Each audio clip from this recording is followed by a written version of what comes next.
더샵 판례 민법 공인중개사 민법 객관식 판례 특강입니다. 판례의 본이 되겠습니다.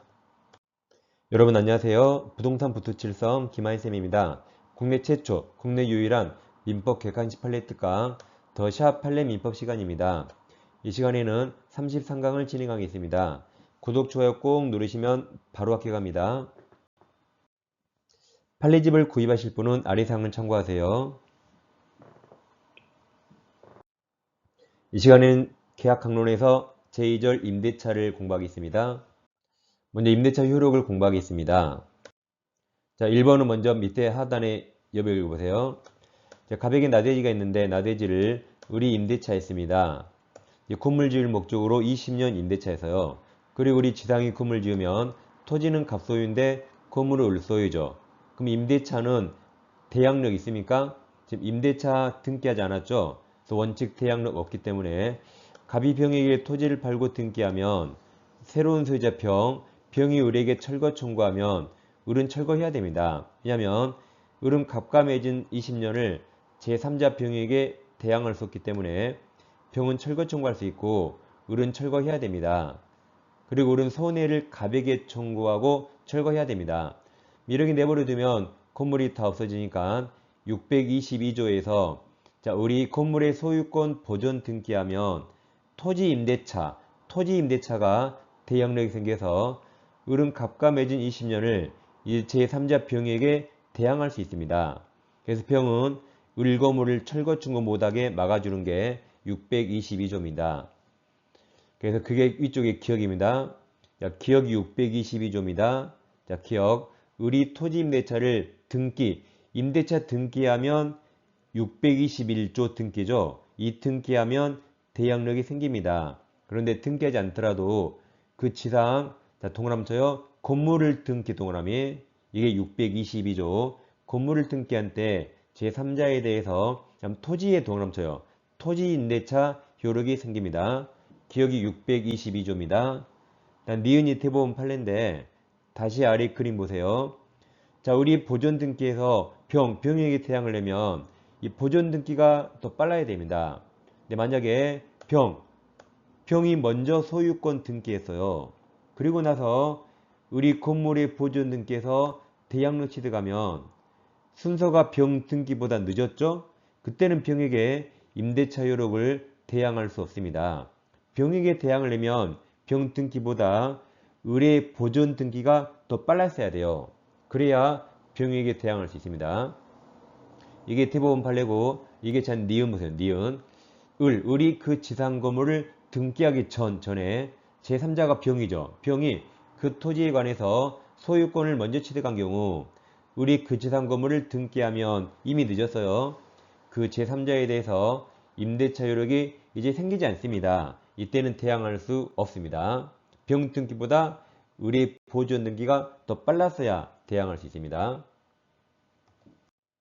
자, 이어서 디귿은 아래 그림 보세요. 이제 갑소유 나대지를 을이 지상권이나 임차권 취득해서 지상에 건물 지었습니다. 그럼 을 건물 소유자지만 토지는 타인 토지라 종된 권리, 지상권, 임차권이 필요했습니다. 그런데 건물의 저당권이 설정되면 이 건물 저당권은 건물을 위한 종된 권리에도 그 효력이 다 미칩니다. 따라서 저당권자가 건물을 경매해서 병에 경락받으면 병은 건물 소유권뿐만 아니라 종된 권리에 저당권 효력이 미쳤으니까 종된 권리인 지상권과 임차권도 함께 취득합니다. 자, 그럼 디귿 보세요. 디귿.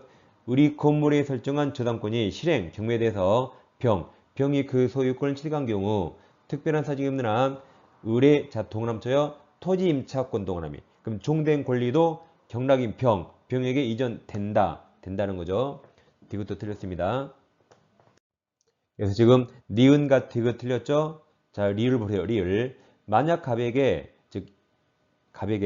위 임대 목적 토지에 대한 소유권, 기타 임대 권한이 없더라도 임대차 계약은 유효하게 성립할 수 있죠. 왜냐하면 타인 권리 매매도 유효입니다. 하물며 타인 권리 임대차도 당연히 유효입니다. 채권행위는 권한이 없어도 유효입니다. 그래서 리을은 맞은 겁니다. 틀린 거라 정답은 3번이 되겠습니다. 그 다음 623조 임대인 의무를 좀 보겠습니다. 자, 임대인은 목적물 임차인에 인도해야겠죠. 인도하고 계약 존속 중 그 사용수익이 필요한 상태를 유지하게 할 의무를 부담한다. 유지 의무를 임대인이 부담하죠. 따라서 임대인은 임차인을 위해서 목적물 유지 수선 의무를 임대인이 부담한다가 623조입니다.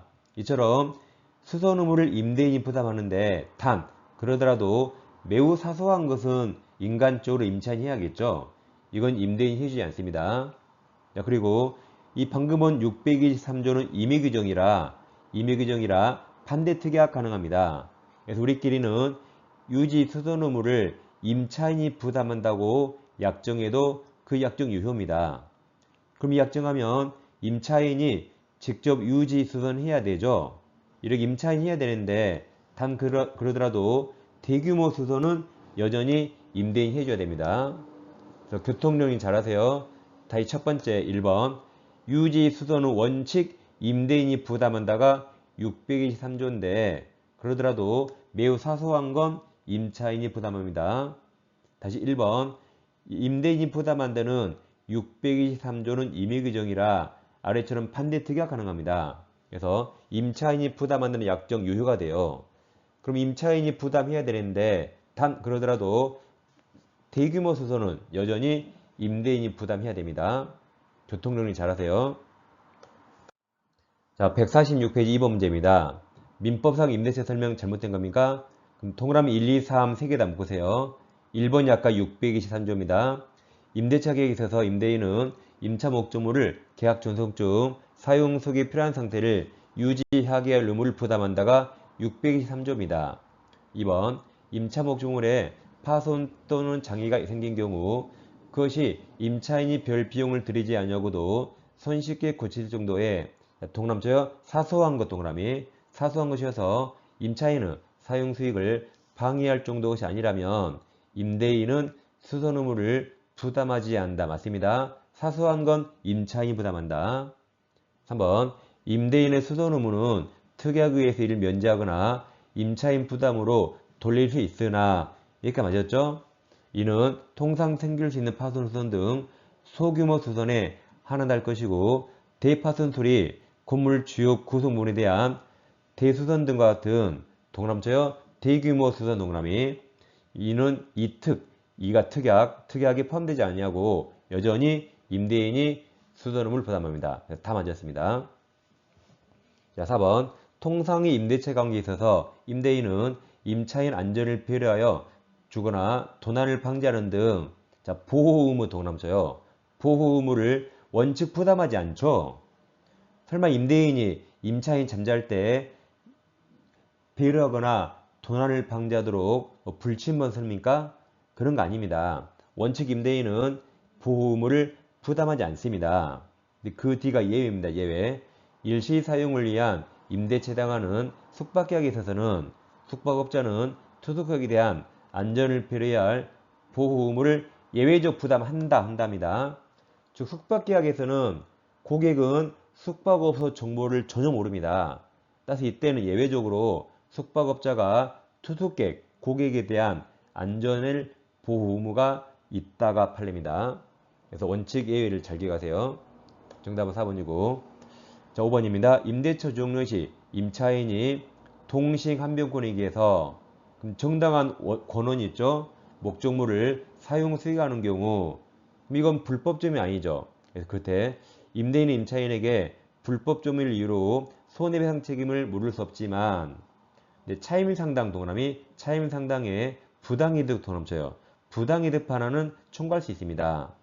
그러니까 임대차 종료 시 임차인이 동식한병권으로 정당하게 목적물을 사용하죠. 그럼 불법점이 아닙니다. 그러더라도 적법점이죠. 근데 사용료는 내야 돼요. 적법점이더라도 공짜가 없기 때문에 목적물을 사용 수익하죠. 그러면 사용료는 줘야 됩니다. 따라서 차임상당에 부당이득 반환을 해야 됩니다. 그래서 5번은 맞았습니다. 그래서 불법점이 X, 손해배상 X. 그렇지만 사용료 줘야 되죠. 부당이득 반환은 해야 됩니다. 정답은 4번입니다. 이어서 임차인 권리편을 공부하겠습니다. 자, 먼저 임차임 상권리 이건 해마다 꼭 시험에 나오고 있습니다. 비용은 필요비의 유익비고 비용 상한 청구는 모든 임차인이 행사할 수 있고 부속물 매수 청구는 건물 임차인이죠. 지상물 매수 청구는 토지 임차인입니다. 그럼 아래 두 개가 빨강색 매수 청구권이라 법적 성질이 두 개는 똑같습니다. 자, 그럼 이들의 법적 성질은 먼저 비용 상한 청구는 임의 규정이라 배제 약정 유효입니다. 근데 아래 매수 청구는 다 강행 규정이라 배제 약정 무효가 됩니다. 다음 유치권 행사할 수 있는가? 비용은 원칙 행사할 수 있죠. 근데 매수 청구는 못합니다. 우리 유치권 X 외웠거든요. 보건복지부 매시 외웠죠. 지부가 지상물 매수, 부속물 매수, 유치권 X입니다. 다음 월세 2달 밀리면 쫓겨나죠. 이 채무불이행 임차인, 월세 못해 쫓겨나는데 비용을 지출했다면 비용 청구할 수 있습니까? 네, 청구할 수 있습니다. 우리 외웠거든요. 도둑놈도 비용 청구할 수 있다. 따라서 월세 2달 밀린 임차인도 비용 청구할 수 있습니다. 아래 매수 청구를 못합니다. 일시사용이 명백한 임차인, 딱 3일 빌렸는데 목적물에 비용을 들였습니다. 또 비용 청구할 수 있습니다.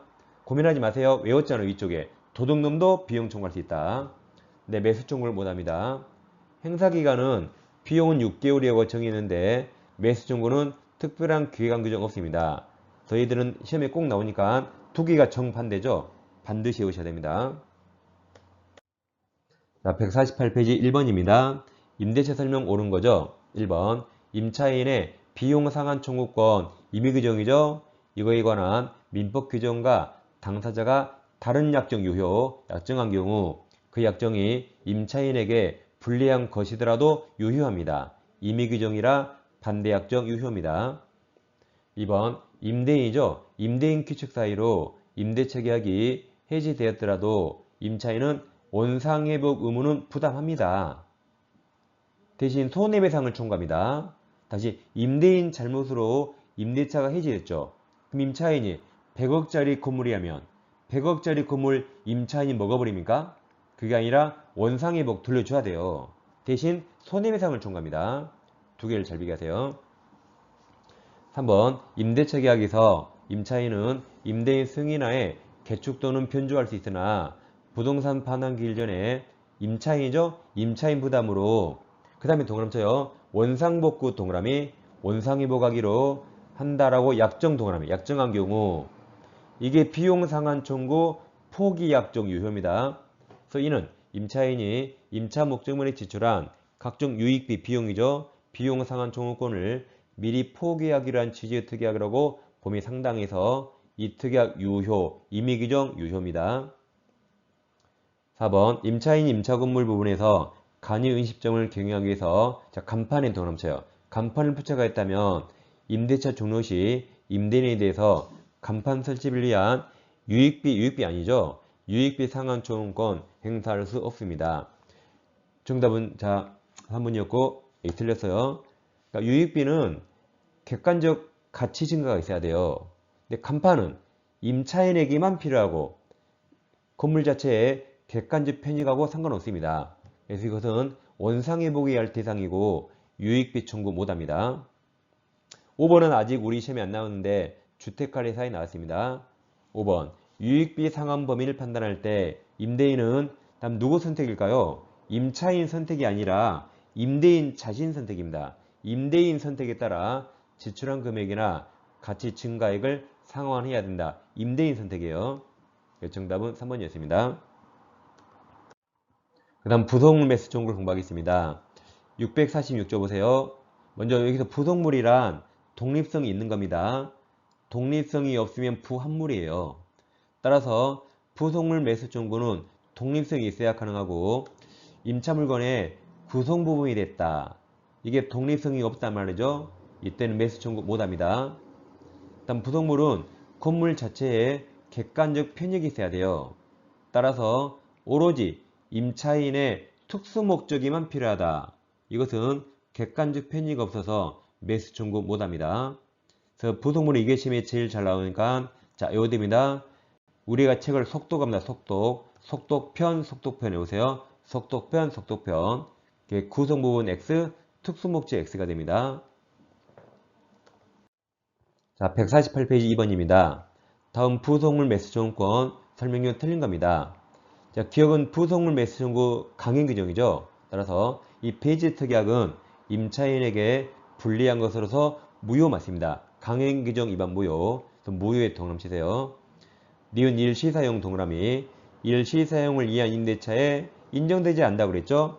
아까 그 박스 꼭 외우세요. 디귿. 기존 건물과 분리해서 독립한 소유권 객체가 될 수 없는, 그럼 독립성이 없죠. 증축 부분은 부속 매수 청구 대상이 될 수 없습니다. 독립성이 없기 때문에. 리을. 부속된 물건이 오로지 임차인의 특수목적 동그라미 쳐요. 특수목적에 사용하기에 부속된 것은 부속물 매수 청구 대상이 될 수 없습니다. 객관적 편익이 없죠? 될 수 없다. 정답은 1번이 됩니다. 다음 3번 보겠습니다. 이제 부속물 매수 청구 설명 틀린 겁니다. 기억. 임대차기 임차인의 채무불이행 동그라미 쳐요. 그럼 볼 거 없죠? 제일 끝에 인정된다 들렸죠? 매수 청구는 채무불이행일 때 인정되지 않습니다. 자, 니은은 위쪽 여백 보세요. 이제 중축 나오잖아요. 그럼 우리 판례는 원칙 독립성이 없다고 봐요. 그럼 독립성 없으니까 이건 애초에 부속물 매수 청구가 아닙니다. 아까 부속물은 독립성이 있어야 되거든요. 그럼 독립성이 없으면 이건 비용 청구 문제입니다. 그 비용은 임의 규정이라 포기 약정 가능합니다. 자, 그럼 니은 보세요.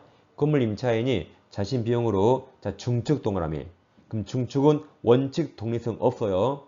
부속물은 아닙니다. 비용 상환입니다.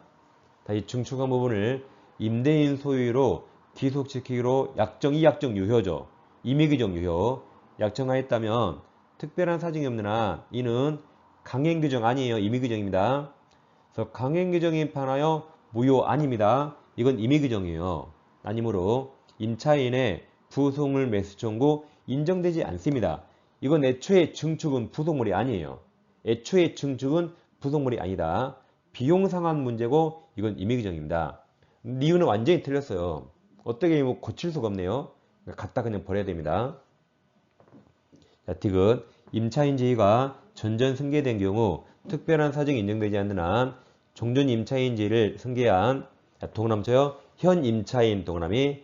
현 임차인으로서는 임차기간 만료로 임대차가 종료됨에 있어서 임대인에 대해서 부속 매수 청구 행사할 수 있습니다. 임차인지를 전전 승계했다. 그럼 현 임차인이 행사할 수 있습니다. 틀린 거라 정답은 기억, 니은 4번이 되겠습니다. 자, 임대차는 시험이 아주 잘 나오니까 중요 판례를 잘 정리하시면 되겠습니다. 다음 시간에 다시 찾아뵙겠습니다. 감사합니다.